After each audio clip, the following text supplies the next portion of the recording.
What's up mga masabes? Tikman natin tong El Chavez Pizza. Let's go! May bagong ang bukas na pizza shop dito sa aming lugar na matatagpuan lang sa Mabini Street, Barangay San Antonio, San Pedro, Laguna. Open sila daily from 11 AM hanggang 9 PM. May dalawa na pala silang branch sa Binyan, Laguna at pangatlo to sa San Pedro. Sila nga pala yung mag-a-assist ng mga orders ninyo. Open sila for walk-ins and delivery, basta mag-message lang kayo. Ito nga pala yung mga menu nila. Meron sila ditong maliit na dining area at for as low as 20 pesos ay matitikman mo na isang slice ng pizza nila. Kung gusto mo nga matikman ay umorder ka na dahil meron sila mga promos ngayon. Pwede mo rin pala ipa-customize kung paano nila hihiwain yung pizza. Dahil pizza lover nga rin tayo ay tinikman ko yung tatlong bestseller nila.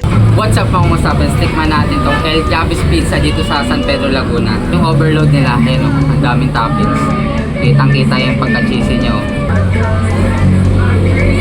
Napakalasa. Ang daming toppings, overload oh.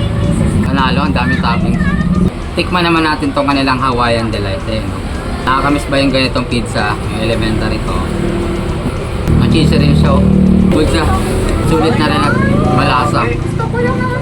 Try naman natin tong ham and cheese nila.